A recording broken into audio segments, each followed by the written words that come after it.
Hi, good morning. So welcome to online yoga. We're doing things a little different today. We have the library joining us, and also the uh, the big, which is the Brookline Interactive Group.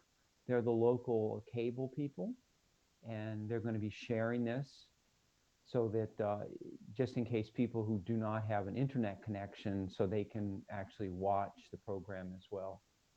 So it'll be pretty much the same as it usually is. So I know Bhatia was going to say something on behalf of the library.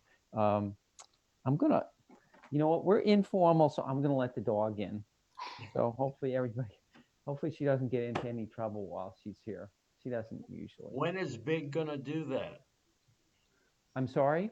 When is Big gonna broadcast that? I Is don't know.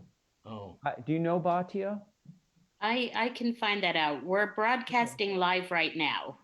So I know on uh, on cable access on I believe it's channel 3. We are live right now. So we're going to go ahead and start. Welcome everybody. I'm going to introduce myself. My name is Batya Blumenthal. I'm the branch supervisor of the Putterham location of the Public Library of Brookline. We are happy to be hosting Keith Beasley for our gentle chair yoga. And we also wanted to thank the Friends of the Brookline Library for funding Keith both in our location and now virtually as well. Um, so before we start, I'm going to share my screen. We're just going to do a little bit of a disclaimer I tried regarding to get for regarding our yoga program.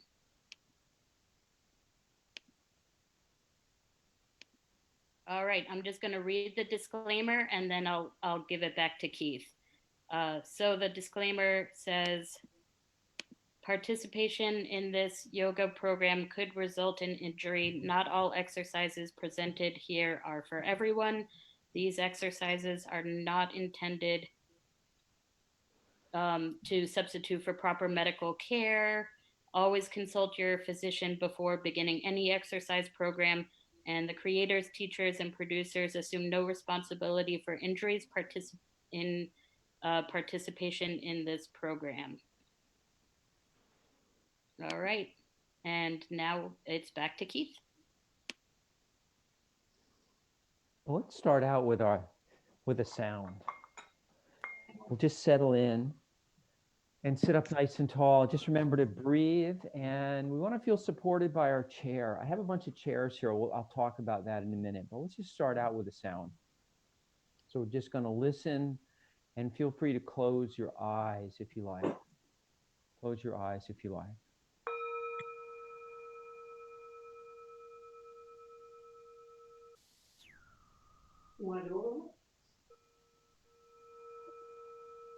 yeah, I want to count on it.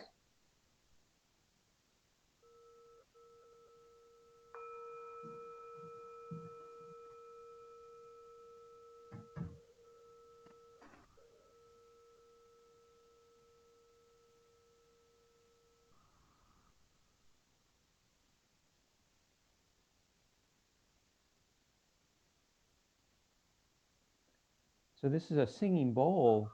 Um, I think it was made. I think it was made in Nepal. I think that's what I've had it for quite a while. So the reason it's called a singing bowl is you can tap on it and it sounds really nice, but you can also just rub it like this, and it begins to kind of sing.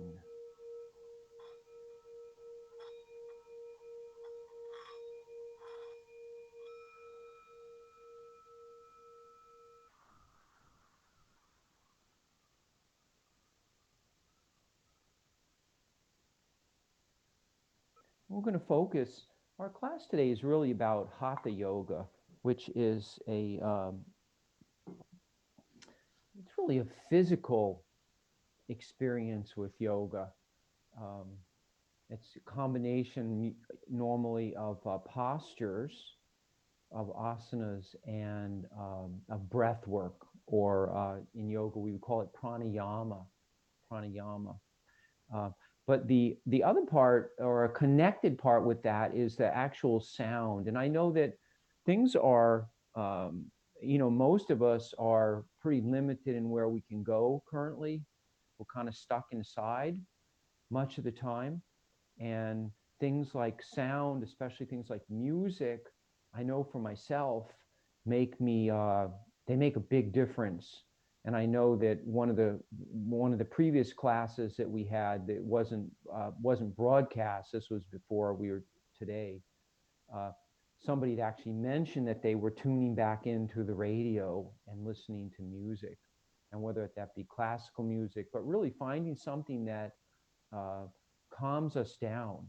The news is so difficult these days that we really need that. And I even have heard of people who are picking up instruments that they haven't played in a long time. And that's a really, playing an instrument, even if you don't play it that well, because I play an instrument, I don't play it so well, but it's a nice, it's calming. So we need to find ways to calm ourselves down so that we feel better. So um, I wanted to talk about, just before we start, one of the key elements in yoga is something in the Sanskrit language. It's called ahimsa. So it's called nonviolence, and that means really being kind to ourselves and to others. And I know that's right now. It's particularly important for us to remember that, because we can be um, things can cause us to be a little bit on edge. So think about ahimsa during the practice today, and how you can be kind to yourself, kind to your body, so that at the end of class you feel really good and you feel positive about what your experience has been today. And a couple of things. So chairs, I put some chairs out just to show you different chairs that you can use. The most important thing is that your chair is sturdy, that it's sturdy and not too spongy when we sit in. So this has a little bit of give to it, but not too much. And this metal chair over here is actually quite hard, but is actually nice. It feels very supportive for me. And then I've used this chair in the past as well. And this has a nice wooden bottom, and it can be kind of hard. So the metal and the wood can be kind of hard on your bottom. So something with a little bit of softness is not bad. If it's too much, if it's too squishy, it's usually, when we sit like that for a long time, it can get uncomfortable. So the other choice is, if you have a chair that's really hard, you can take a blanket, or this is actually a towel that I was going to. So you could put a towel on it, or you could even put a blanket to make it a little bit softer. The other thing you can do is, we'd like our knees to be even with the hips, not low like this. So if I was really tall, or if I was really tall, I'm sorry, if I was really short, my knees might be down like this. And if I was really tall, my knees might be up like this, because I have really long legs, but my legs are not long. So I want something that's about even. So knees and hips about even. A nice way to think of it is, if it was to rain inside and the rain got on my legs, the rain would slowly flow off towards the knees. And that makes it easier to extend the spine. So if my knees are too high up, or I'm unsupported and I'm falling forward, it's really hard to be comfortable in the chair. So in yoga, we emphasize, or we think about the three curves in the back, which are, so go ahead, and while you're sitting there, see if you can even feel the curves. If you take your hand, this one goes in at the bottom, it goes out between the shoulder blades, and it goes in up at the neck. So we want to be able to have those curves. That's what the natural shape of the spine is, with those curves. When we change those curves too much, the vertebrae do not sit evenly on top of each other.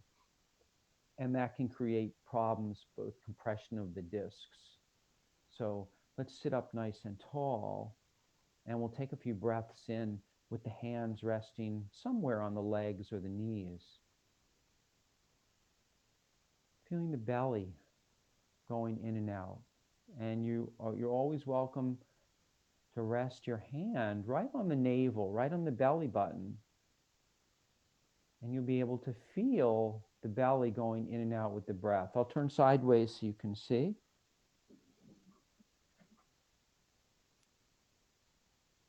And notice when I breathe in, the belly gets a little bigger, but also the heart area gets a little bigger. And I get a little more rounding in the back. And then when I exhale, it goes back a little bit. But I'm not over rounding. I'm not doing this, and I'm not doing this, because it's really uncomfortable to do that. So those movements aren't really natural movements for the body. And we always want to stay with movements that feel natural and aren't forced, especially in yoga. We talk a lot in yoga about balancing ease and effort. So I'm going to rest my hands on the knees, and I'm going to take a breath in and feel the heart lifting. So my heart is right inside here. I want to feel it lifting when I inhale, and then when I exhale, my heart goes back. So you can even, if you want, you can rest your hand right on find the sternum right in the middle of the chest.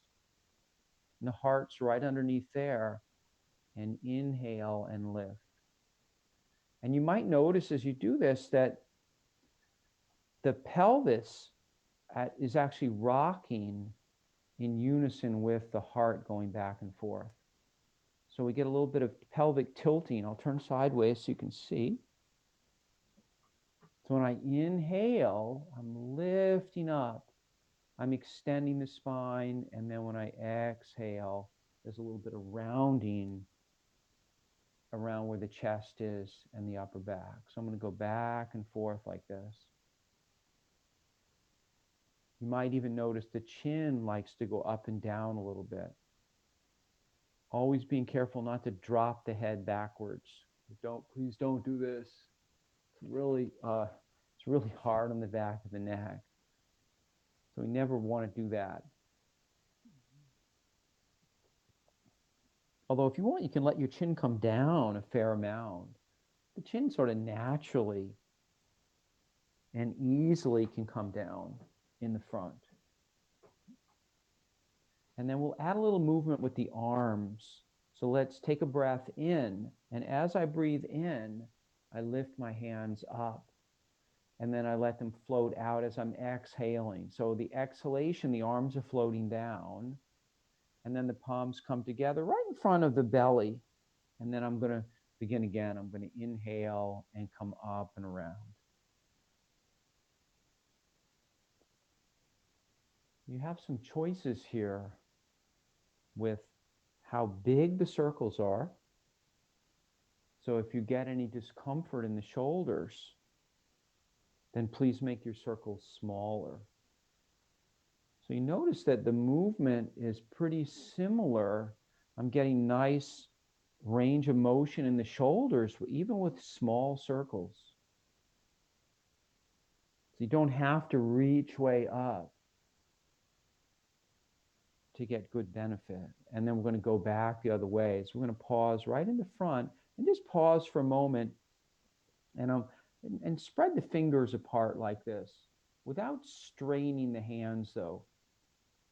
And what that means is that I'm spreading the fingers without over efforting. So maybe 30 or 40% effort. I'm not spreading them. I'm not working so hard that everything is tense.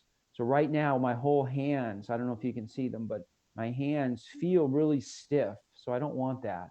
I want my hands to open, but still be soft. Still be soft. So we're balancing that ease and effort. We're not over efforting.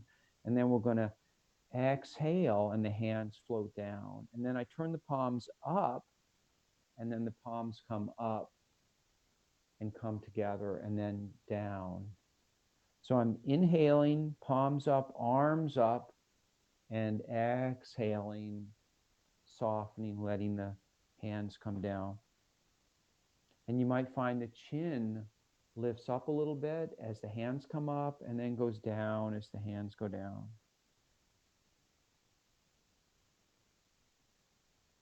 You're always welcome once you know what you're doing, once you feel what you're doing, or once you can see what you're doing with the eyes open, to close the eyes. And that helps to bring our attention internal, so that we're not as interrupted by our vision or the things outside of us. We call that pratyahara. Is a Sanskrit term. It means withdrawal of the senses, or internalizing the senses. And then we're going to pause and to come back in the middle. And then go ahead and press the hands together and see if you can turn my hand like this. See if you can line everything up nice and evenly, so that everything looks so it's a mirror image. And then feel where the hands are touching each other, and see if you can make them feel uniform, so that the two hands together like this start to feel like there's one hand. You can't tell where one hand ends and the other one begins. Keeping the shoulders relaxed here. You can even lower the fingers down. So this is just a matter of finding, where is it comfortable for me to have my hands like this. And then we'll take a few breaths like this. We call this our cactus breathing. We look like a saguaro cactus, or you can look like a saguaro cactus if you hold your arms out like this. And we're doing it with this sort of little sweeping motion with the arms. The arms are floating out and then coming back softly. So there's a little sweeping. And even though my arms are sweeping out, it's a sort of a gentle opening in the front. And it's the same, if I turn sideways again, it's the same process that we had with the heart opening, but now we can facilitate that opening with the arms. You can also, depending on your shoulders, you can also work further down. You can actually work anywhere between the elbows, being even with the shoulders. Don't bring them higher than the shoulders, but if this bothers your shoulders, lower the elbows down a little. You can even work down here. You can even work down all the way down at the waist like this. So you'll notice that my heart is still opening here. I'm still lifting my chest. So I'm getting a little external rotation in the shoulders, and it's a little easier on my shoulders. So we try to find a spot somewhere in between here and down here that it's comfortable for the shoulders. And also the neck. There's a lot of back and forth between the neck and the shoulders. They highly influence each other. So sometimes when we have neck issues, it hurts our shoulder and vice versa. So we want to keep these areas soft as we open and close. And then we're going to add a little hug to it. So we're going to, as we exhale, we're going to just wrap the hands like this. So you could wrap around the elbows like this. You could wrap the triceps like this, or you can even wrap further around, reaching back where the shoulder blades are. Just being mindful that we don't want to overdo it. So I'm doing it with the breath. I'm inhaling, and then as I exhale, I wrap. And then I inhale, and think about feeling some gracefulness here. Feeling gracefulness. And try alternating which arm is on top. So sometimes we have a preferred arm. I kind of like my right arm on top. It feels better. So this arm, and then try your left arm. Try the opposite arm like this. And then this time we're going to just bring our hand, we're going to start to wrap ourselves. We've exhaled, and we're going to pause here and take a breath. Remember to keep breathing.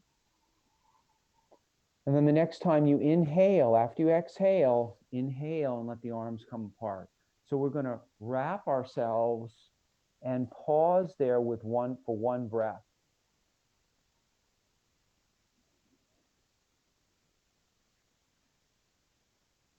So really concentrate. We're exhaling, We wrap ourselves, and then we take a breath in this position.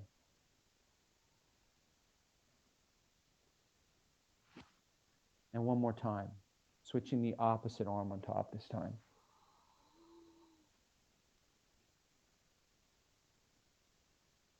And then release the hands down. Let's roll the shoulders. And then back the other way.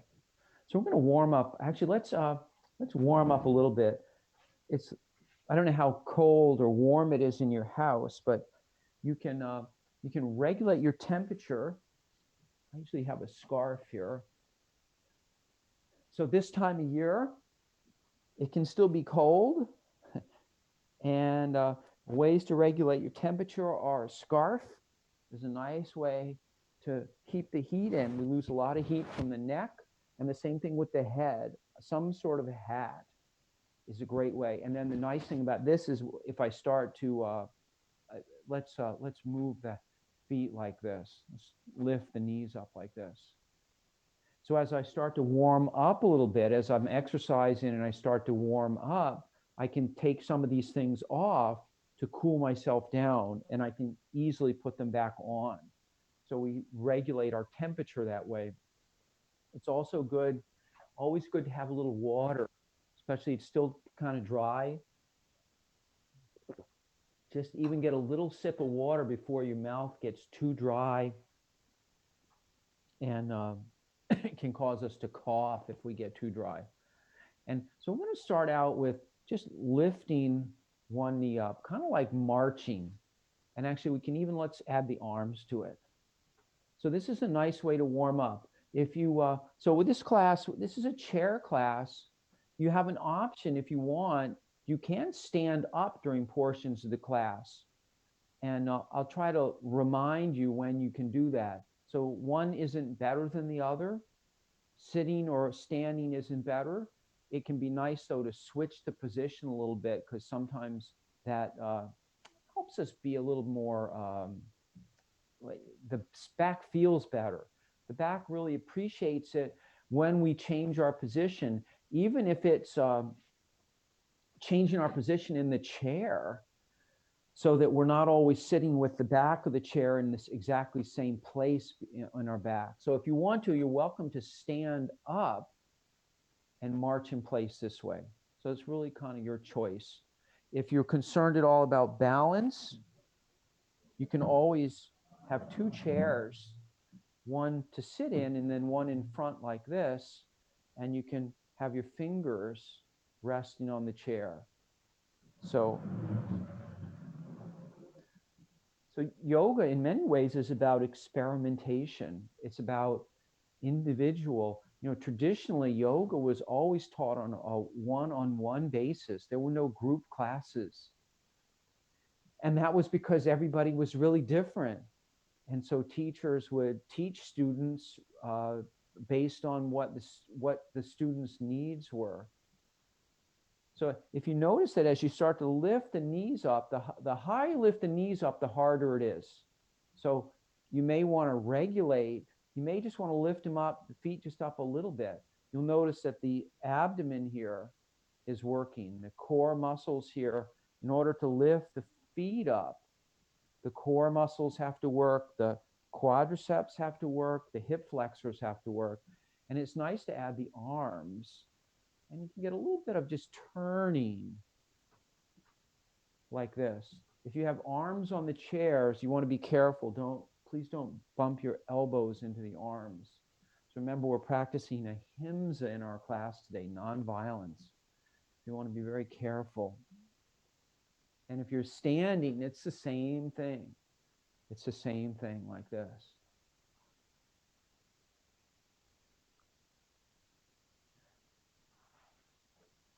And then whether you're sitting or standing, let's go ahead and gently turn, bringing the elbows back on one side and then on the other.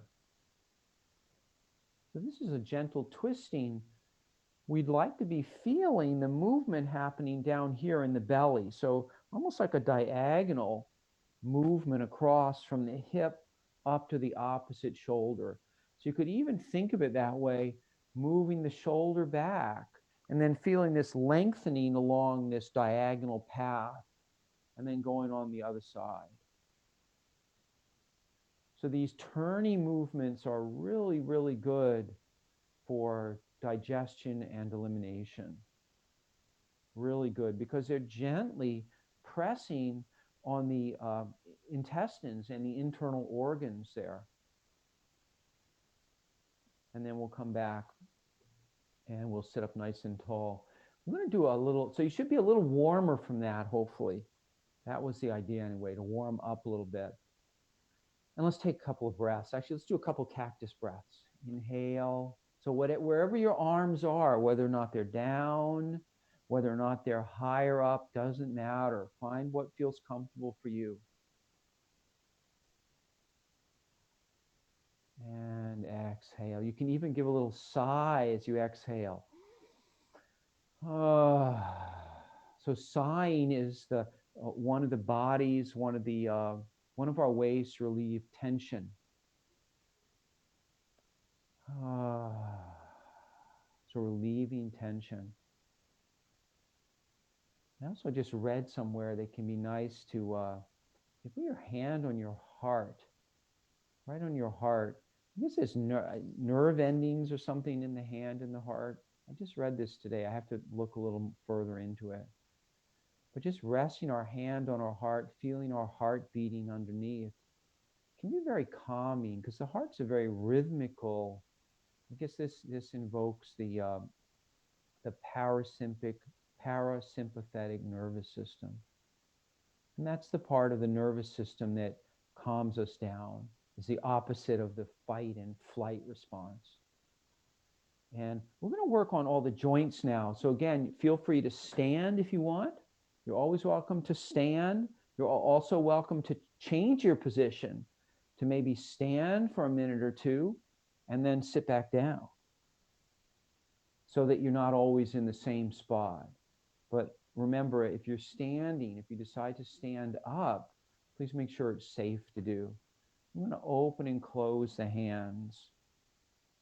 We talked before about balancing ease and effort. So I am spreading my fingers apart, but there is that softness that comes. Imagine your fingers are maybe even like a flower. There's so many flowers that are blooming now. It's really nice. And then we'll spin the wrists around. Notice the elbows are right by my sides. So when I have my elbows in, I'm not really pulling them in, but they're hanging down. And this helps to, my shoulders don't have to do much work. So I can keep my shoulders relaxed, even though my hands are up. So when we're doing these exercises, we're really working on focusing the effort and the movement in a particular part of the body, so that the other parts of the body, like the shoulders or the jaw, stay relaxed. You can still think about extending the spine up. So we want to have nice axial extension in the body. And then we'll go ahead and rest the hands with the palms up and then touch the shoulders. So this is for the elbows. And if that feels okay, you can begin to lift the elbows up. And notice now my hands are starting to get a little higher on my shoulders. At some point, your shoulders might say that's enough. So please don't go any higher. And then we're going to go back down.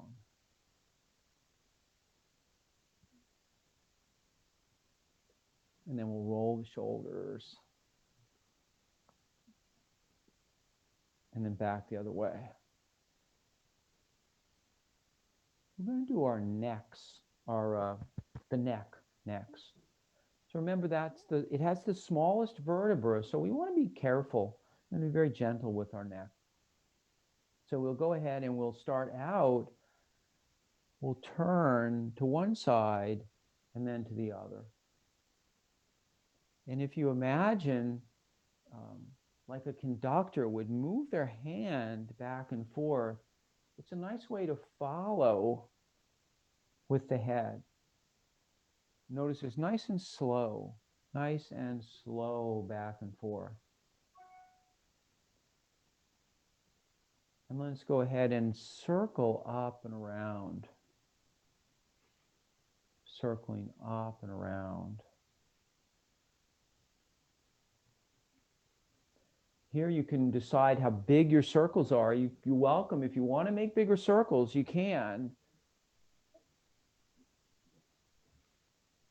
But if that hurts your neck or your shoulders, please stop. And then we'll lower that hand down and we'll swing the other hand back and forth.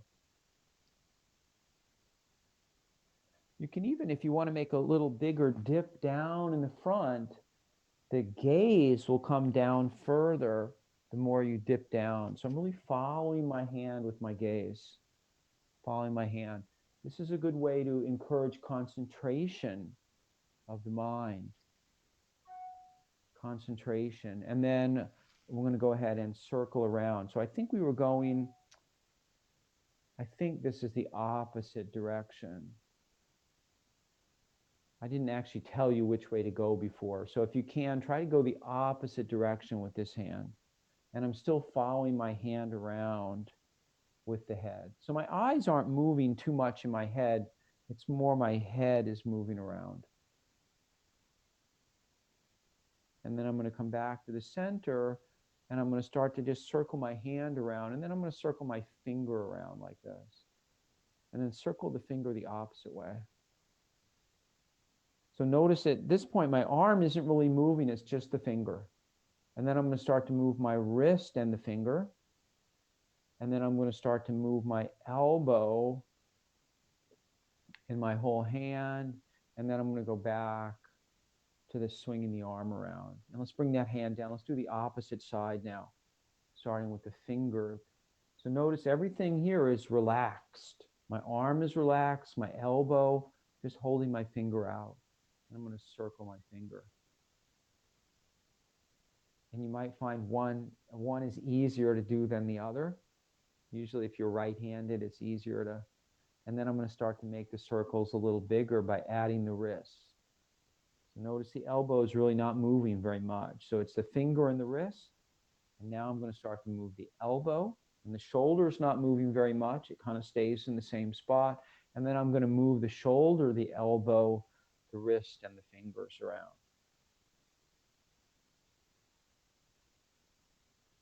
So this is another example of we're really focusing in on one spot at a time. So we're engaging the mind with a very specific muscular pattern.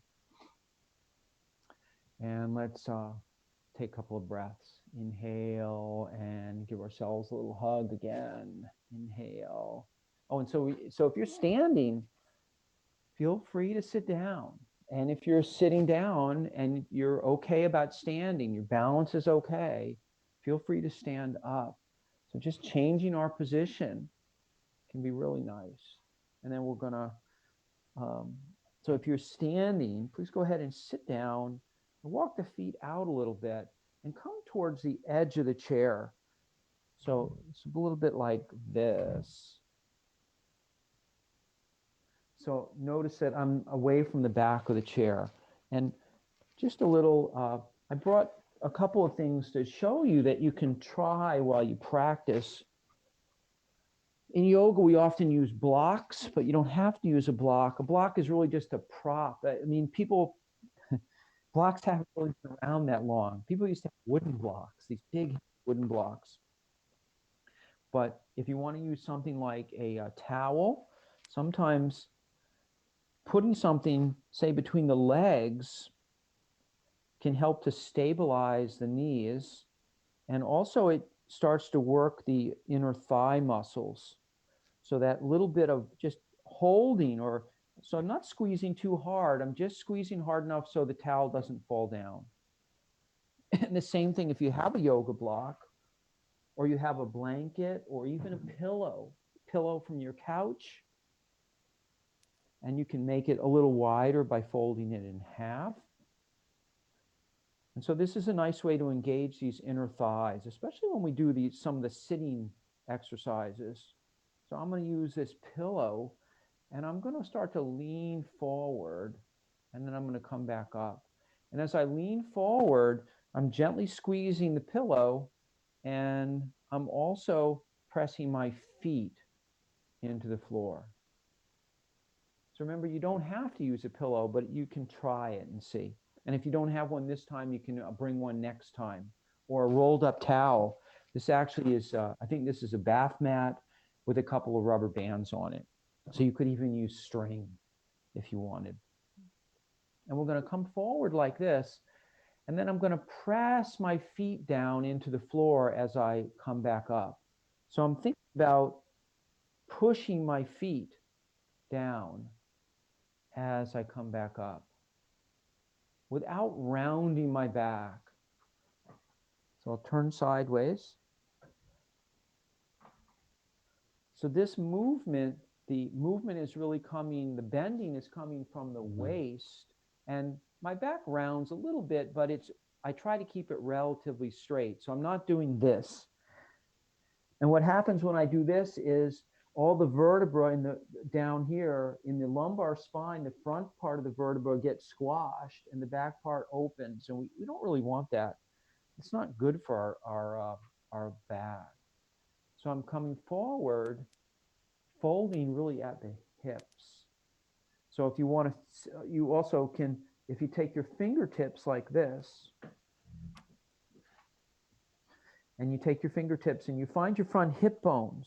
So if you come up the thigh to where your torso is, you have to sort of dig around, find those bony hip bones, put your fingers there, and then lean forward so that the belly is starting to touch the hands. Making sure I'm not rounding my back and pressing the feet down. So I exhale, and then I'm going to inhale as I press my feet and come back up. If you find this is difficult or it bothers your back, rest your hands out here and use your arms to help push you up. Use your arms to help push you up. This can even be almost like a little bit like a push-up. So your arms get a little exercise here as well. So I'm going to come forward and then come back up. And then come back like this. And let's finish our neck. So sitting up nice and tall, we're going to exhale and let the chin come down. So we inhale up, exhale down. And inhale up, exhale down. Keeping the jaw very soft. So the jaw and even the tongue and the throat here in the front, we want to make sure we keep the throat soft so it feels, even when we release the chin down, it doesn't feel congested. It doesn't feel squashed. Remember that we don't drop the head backwards. Really, really hard on the back of the neck. Please don't do that. And then we come back up, and then we're going to tip the head from side to side. So you want to go nice and slow here. Nice and slow. It's to give the inner ear a chance to adjust as we lean the head. And I'm not forcing the head over. The head weighs about 11, 12. I think some heads even weigh like 15 pounds. It's pretty heavy, like a bowling ball. So just leaning over a little bit, the weight of the head now stretches the side of the neck here. You can even make a pillow with your hands. I like doing this. And you take the pillow and you can rest the ear right on the shoulder with the pillow as support. And then I can go to the opposite side. I'm still sitting up tall here. So if you're starting to get, sometimes we get tired. I haven't been using the back of the chair so much, so maybe it's a good time to make sure I feel supported in the back of the chair. And then leaning one side and then the other.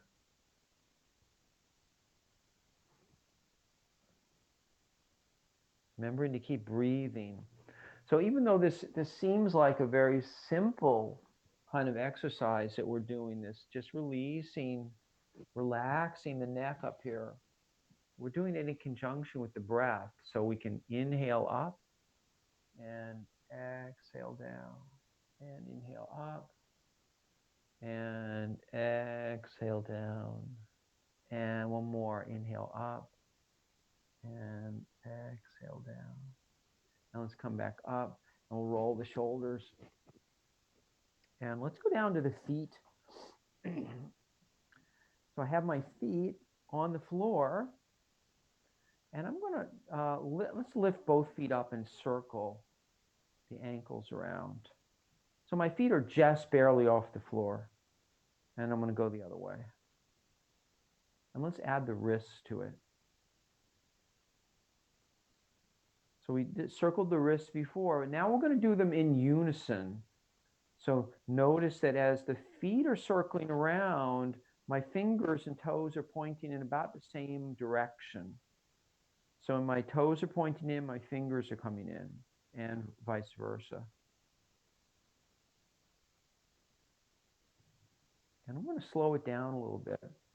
It is helpful to look and see what's happening. And if you get the hang of that, if it feels like you can sort of feel the movement of the hands and the feet, you can try closing the eyes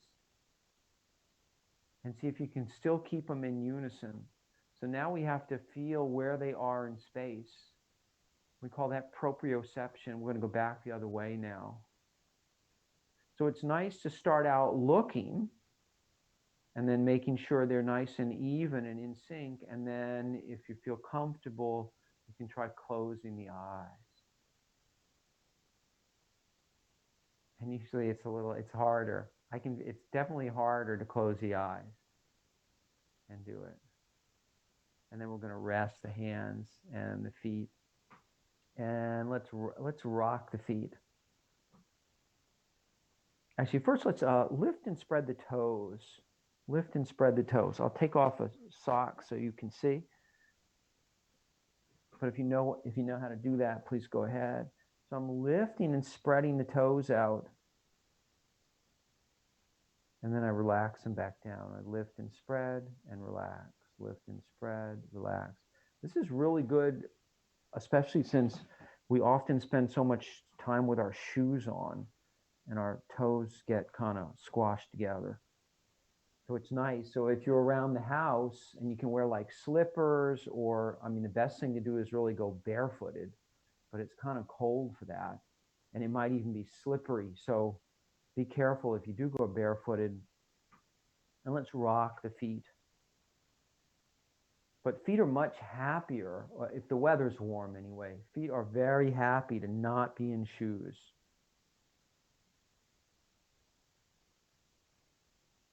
So I'm rocking, lifting the balls of the feet up, and then lifting the heels up. And this might be a place where if you have a block or a towel or something, or you can even, actually, you can do this. You can put your fists together like this, right between the thighs, and you can gently squeeze the two knees together. And I'm not squeezing hard. I'm just squeezing a little bit. Maybe 20, 30, 40% effort, no more than 40% effort. And this helps to keep the knees nice and straight and stable as I'm rocking the feet. And now let's add, so you can bring your hands back up, let's swing the fingers and the wrists back and forth with the feet. So just like we were circling before, we were doing this circling like this together, we're going to do this rocking back and forth together, so that when I get to the end point, when my toes are lifted all the way up, my hands are all the way out. And then when I lift my heels up, my hands are back. So even though the distance, my hands are traveling a little further than my feet are rocking, just because my hands, there's more movement going on. I do the timing so that they get to the end on one side and then to the other at the same time. And this becomes really like a meditation. And you could even change it so that if the heels are lifting up, the fingers are going out, and then the toes are lifting up, the fingers are coming back. Or you could do the opposite. You could do the heels are lifting up and the fingers are coming back, and then the toes are lifting up and the fingers are going out. So you can really do it either way, whatever you feel, whatever you like. You can even try it one way and then the next time do it a different way. And then you can even add a little bit of, see if you can add a little bit of movement to it. Close the eyes and see if you can get a little bit more that feeling of gracefulness. We're graceful by nature. We're born that way. So see if you can feel some gracefulness. And then we'll go ahead and lower the hands down. And we'll go ahead and pat one knee and then lift that knee up. So notice that foot's lifted up, and then I'm going to swing the foot. So it's really like a pendulum. So when I lift my knee up, I have the muscles in the top of the leg and the belly here working. And I want to make sure I'm still sitting up tall. So let's bring our foot down.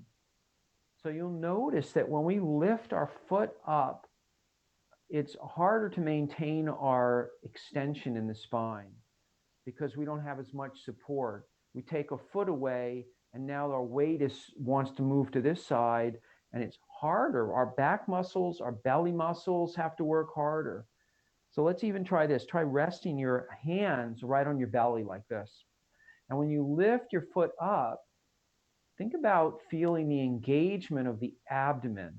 So what that means is that the belly button is right here. The belly button might go back a little bit. You might feel the contraction here means the belly button goes back. I'm not really sucking my belly in as much as it goes back just a little bit. The contraction, the energizing these muscles moves, they shorten and they move back. And so I'm going to go back and forth like that. So see if you notice the belly tightening as you're lifting the knees up, back and forth. So that's what we want to feel. When the belly can engage, it helps support the back. And especially sitting in chairs so much. And now let's go back. Let's try that again. We're going to pat the knee again, lift it up, and then swing the knee and see if by engaging the belly a little bit, you can keep the spine a little more lifted. So we have this good feeling about our posture, better posture. We feel better. And there's a direct link between how we feel. Our posture influences how we feel and vice versa. And let's do the other side. So we'll pat the other knee. So we just pat the knee to remind us to lift the knee up, this is what we want to move. And I like to do that a lot. We will pat various parts of the body, and that'll be the place that we want to bring our attention, our focus to. And then sit up nice and tall. So remember, we're sitting up tall.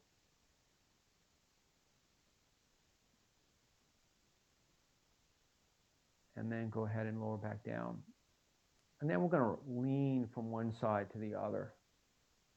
So just start by feeling the weight shifting. So you're welcome, if you want, you can always use the side of the chair. Sometimes, depending on if you have arms, so if you have arms on the chair, you can hold the arms of the chair. If you don't have arms, you can hold the side of the chair. I've even seen people, sometimes they'll actually hold the front leg on the chair. We just don't want to, we want to stay stable in the chair. And at the same time, we're shifting our weight. So you can even lift the opposite foot up, almost like a sailboat. Actually, let's try it like this even. So bring your hands up like this.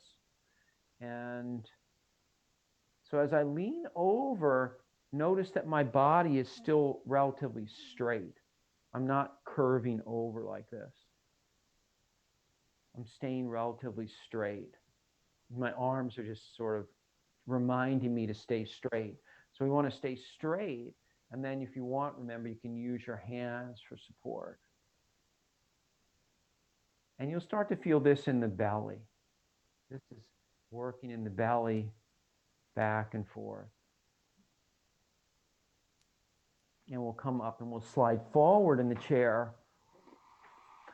So we're going to make some circles with the shoulders. So sitting up nice and tall, and the feet are about hip width apart or maybe a little wider. So we want a wide stance. The triangle is a really good stance. So we create a triangle with our 2 feet on the floor here and then the buttocks in the chair. So we have our 3 sides. One, so it's 1, 2, and then the third is between the feet. And we're going to sit up tall and start to circle the shoulders around. So as the shoulders are going around, I'm leaning a little bit forward and side and back and side. Still sitting up. So sometimes when I start to lean too much, I have trouble keeping the spine extended. So if you can't feel that extension in the spine, don't lean so much. And let's go the other way. If you want more, you want it to be harder, you can make the circles bigger and you can go slower. And you'll notice that as you go slowly, especially if you're leaning back, the belly muscles really have to they keep us from falling back in the chair. And the same thing forward. We don't want to fall out of the chair. So the muscles on the opposite side keep us in place, keep us in the chair. And if you want to make bigger circles, it's good to widen your stance a lot. So you have a wider base. Think about looking out across the room a little bit. So if you have like a window across the room or something that's maybe 3 feet off the floor, don't look down like this. When we look down, the back starts to round, the neck starts to round. We want to look, and we don't want to look way up either, because then the back of the neck gets compressed. So we look out. And actually, if this is too easy, you can also use the hands like this. I think we've even done some stirring. If it was this, we could still make soup. Imagine you have a big pot of soup in front of you like this, and you're stirring the soup. And let's go back the other way. So we're going to stir the soup around like this. And we're going to sit up nice and tall. So we're going to stand up for a moment, or you can potentially do these seated as well. So I'm going to show it standing first. So we will use our chair. So our chair will be our support. It helps with balance. And not that I'm leaning on my chair. This chair is a little short, so I'm going to switch chairs actually, because it's easier. So whenever we have the ability to touch something, it gives our system of balance information, whether it's a wall or a chair or there's a desk over here. All those things help us with knowing where our body is in space. So just by touching the chair, I'm not leaning against the chair. I'm not using it like a cane. But so I'm resting my fingers here, and then I'm going to take a little step back like this. And then I'm going to bring my foot back. So I'm going to go back and forth like this with my foot. Almost like so actually try this. So if you have a room underneath the front of the chair and underneath the back of the chair, step the foot forward as if you're going to take a step forward, but don't actually step forward. So most of my weight is staying on this leg back here. So my right leg is stepping back and forth. And when I step back, notice that my hips are staying in about the same spot. They're not really moving, but now the curve is back here. So the curve in is back here. And when I step forward, my curve is in the front. And this curve back here is really important because it starts to open up the front of the the where the groin is, where the top of the thigh meets the torso. And that helps to counteract sitting. And let's switch legs. So just come back to a nice standing, and just normal standing. And I've got my fingers resting, and then I'm going to step back and forward. So I'm going to go forward and back. So most of my weight is on that standing leg. Just a little bit when my toes touch down in the front, and then my toes touch down in the back. You can also notice, and come back, let's do the other leg. You'll notice that when you step back like this, if you press the heel down a little bit, the gluteal muscles in the butt contract. And when we step forward, they actually relax. So we want to get a little contraction in the glutes right here, and then we step forward and relax. We're going to go back and forth like that. And let's switch sides. I want to go slowly enough so that I can pause for a moment and get that contraction in the butt. So if you have doubts about your contraction back here, take your hand, and as your foot's back here and you gently press the heel down, tap it and see if it's firmed up. That's the idea. The idea is to firm these gluteal muscles. And when these muscles contract here, it actually opens the muscles in the front here. They're antagonistic muscles, and we can talk more about that another time. But muscles that are antagonists, that are opposite, when you contract one, the other one relaxes. It's an anatomical feature that we come with. And then we'll come back, and we're going to do a balance pose today called crane. And you're welcome to rest your fingers on the chair, and we will go ahead and we will lift the knee up, and then we'll put it back down. And then we're going to do the other side.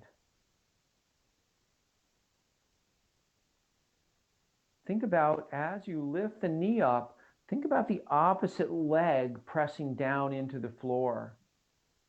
So my weight is now on this leg, and then I'm going to come back down. And depending on how your leg feels and how your balance is, you may only want to go up for a moment, and you may only want to lift the knee up a little bit. So if you're at all tentative about your balance, or your legs feel they don't feel great today, they feel weak, then just lift up a little bit. And you might want to rely a little more on your chair. So you're always welcome, remember, to stand with the chair. And if you need support, you can always hold on to the chair. But I'll move the chair so you can see. And if you feel like your balance is good and your legs are strong today, you can take longer. You can even come up and wait there for a moment, a couple of breaths, and then come back down. And breath counting is a nice way to make sure we do it evenly on each side. So I can come up, take a breath, and then exhale, come back down. And then come up and breathe in. And then exhale, come back down. And remember, you don't have to use the chair. You can also stand, if you have a wall, it can be handy to stand with a wall behind you. You can rest your fingertips on the wall.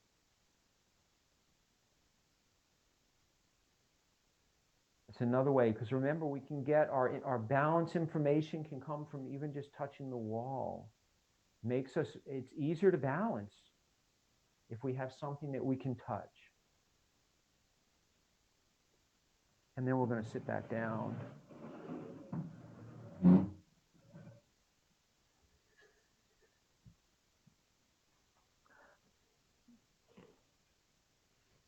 So we're going to find a comfortable position. We're going to come into a relaxation pose. We're going to do a little bit of breathing. So if the back of the chair is hard, you're welcome to throw a blanket over it or put a cushion behind you. That can be nice too, a cushion or anything to make it more comfortable, or as comfortable as you can be. As comfortable as you can be. So when we relax, it doesn't really matter the chair. We need to feel like we can get comfortable in the chair. And you could even lay down if you wanted. If you had something that you felt like was supportive, you could lay down. You can do, the nice thing about the virtual class is you can do whatever you want at home. But I'll teach it sitting up, at least today. And you can think about if in the future you want to take, we call this post-shavasana, or final relaxation. If you want to take it laying down, you could figure out how to do that. But the most important thing is to be comfortable. So we find a spot for our hands, and we're going to take a few breaths here.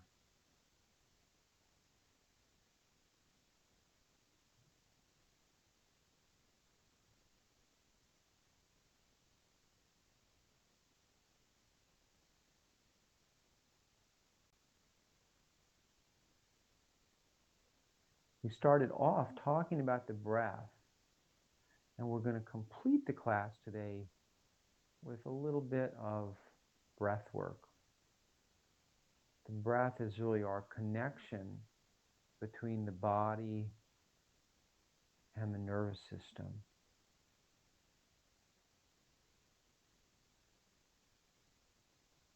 By controlling the breath, by relaxing the breath, the body relaxes,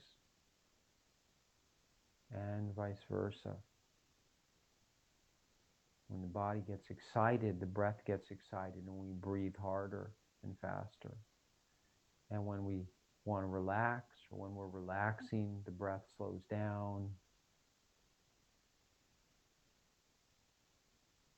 and the nervous system quiets. So I'm feeling myself supported by the chair, so in the back, on the buttocks, the feet, underneath. I'm relaxing the shoulders, relaxing the arms and the hands, and softening the face and the eyes,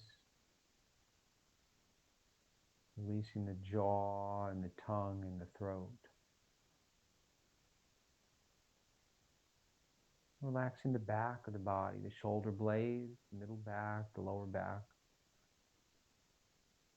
and the chest and heart and the belly soften on the front of the body,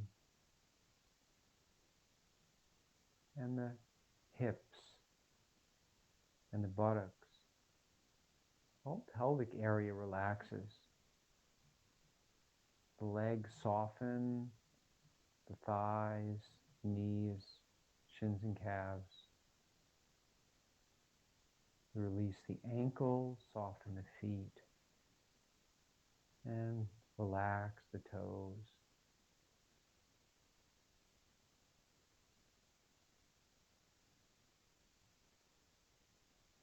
Each time we breathe in, we feel a little lightness in the body, in the spine.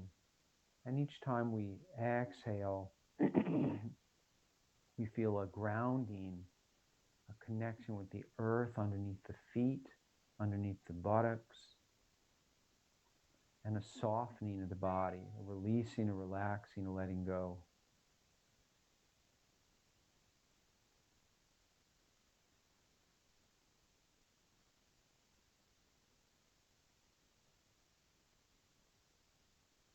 We'll pause here for, we'll continue with just breathing, relaxing, and if you can, allow the eyes to close if you haven't already.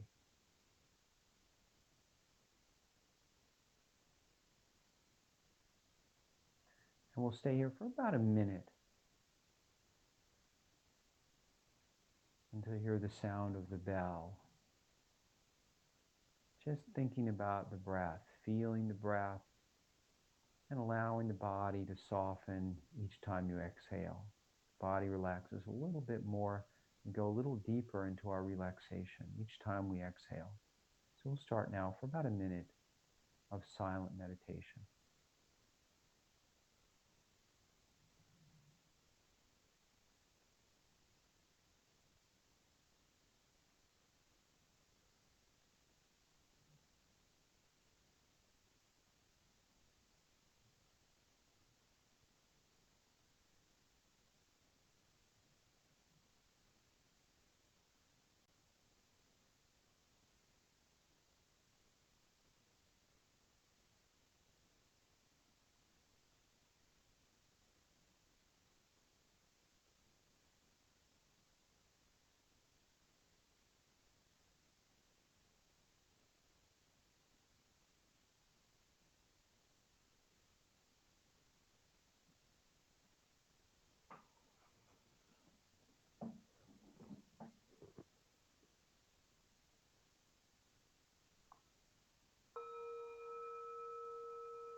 So namaste, and thank you all for practicing today. And I don't know if anybody has any questions. So we can open it up to questions, Bhatia, for a couple of minutes, if that's okay. I'm just going to say thank you, Keith. I took a lot of notes.